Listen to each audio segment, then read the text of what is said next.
Olá, queridos alunos! Sejam muito bem-vindos à nossa primeira videoaula de Biologia. E hoje nós vamos falar sobre teorias evolucionistas. Começaremos falando sobre tipos de conhecimento e então vamos falar do fixismo, das teorias evolucionistas e do nosso primeiro grande evolucionista, que foi Jean-Baptiste Lamarck.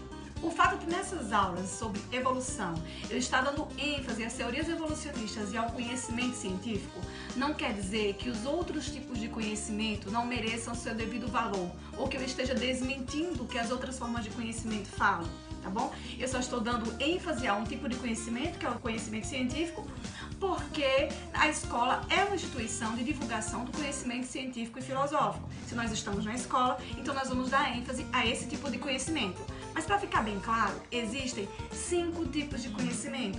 Então nós temos o conhecimento empírico, que é o conhecimento popular, aquele que advém das observações dos fenômenos, das deduções e que não utiliza nenhum método. Nós temos ainda o conhecimento mítico, que é aquele baseado em histórias fantasiosas utilizadas para explicar determinados fenômenos, a origem dos seres, por exemplo.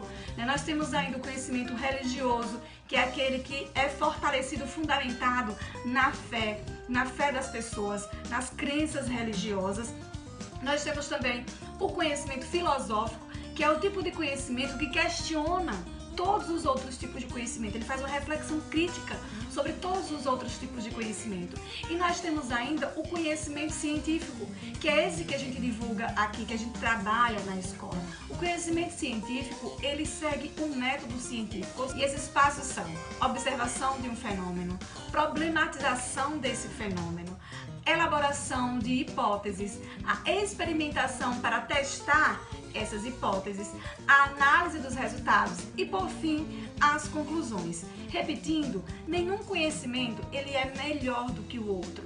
Cada tipo de conhecimento ele vai ser valorizado na instituição que é feita para divulgá-lo, para propagá-lo. Aqui na escola a gente divulga e propaga conhecimento científico. Então tudo que a gente estiver falando sobre teorias evolucionistas são teorias fundamentadas nessa experimentação, nesse método científico. Antes de falarmos da evolução, é importante que fique bem claro que até o século XVIII não existia essa discussão sobre a origem ou evolução dos seres vivos, porque uma corrente filosófica chamada de fixismo era tão forte, tão enraizada na cabeça das pessoas na época, que não havia espaço para outros tipos de pensamento até o século XVIII.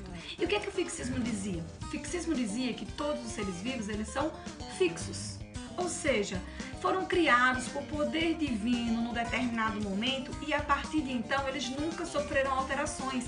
Eles são imutáveis, eles permanecem iguais até os dias de hoje e assim permanecerão para todo sempre sem fim. Amém. Então o fixismo diz que as espécies são fixas. Mas é claro que a partir de um determinado momento foram começando a surgir pessoas para questionar o fixismo. Mas assim, as pessoas questionavam e acreditavam que os seres vivos tinham sofrido alterações, mas não sabiam explicar exatamente como isso acontecia. Até que em 1809, um cara, ou melhor dizendo, o cara, Jean-Baptiste Lamarck, lançou uma obra em que ele explicava que os seres vivos se transformavam sim, e melhor, se transformavam de seres mais simples para seres mais complexos. E isso acontecia devido à necessidade desses seres vivos de se adaptarem às transformações que aconteciam no ambiente. Então essas transformações acabavam forçando os seres vivos a mudar. E ele dizia que essas mudanças, elas aconteciam seguindo 2 princípios. O primeiro princípio foi o que foi chamado de lei do uso e desuso. O que a lei do uso e desuso quer dizer? Quer dizer que quanto mais você usa uma parte do seu corpo, mais ela se desenvolve. Também o contrário, se você não utiliza a parte do seu corpo, essa parte tende a atrofiar e até desaparecer. A segunda lei de Lamarck vai dizer o seguinte, é a lei da transmissão dos caracteres adquiridos. Sabe essa parte do corpo que você utilizou e se desenvolveu? Então, quando você tiver um descendente, ele já vai nascer com essa parte do corpo mais desenvolvida, porque ele vai herdar esse caractere que você adquiriu durante a sua vida. Muito clássico dos trabalhos de Lamarck é o exemplo da girafa. Ele vai explicar como que as girafas adquiriram aquele pescoço tão longo a partir dos seus princípios. Então, ele vai dizer o seguinte, as girafas, elas se alimentavam de uma vegetação do nível do seu pescoço. Com mudanças climáticas, aconteceu uma mudança da vegetação que passou a ser mais alta. Então as girafas esticavam o pescoço para alcançar essa vegetação mais alta. Ao esticar o pescoço, seu pescoço acabava esticando também. Então eles adquiriam, utilizavam uma parte do seu corpo, essa parte se modificava.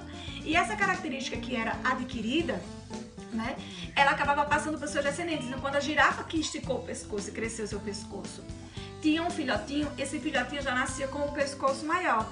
Isso, ao longo de várias gerações, fez com que as girafas adquirissem esse pescoço tão longo que a gente já conhece hoje. E aí, deu para entender as ideias de Lamarck? Será que tem fundamento? Será que é assim mesmo que acontece isso tudo? Bom, essa é uma coisa que nós vamos falar na próxima aula. Por hoje é só, pessoal.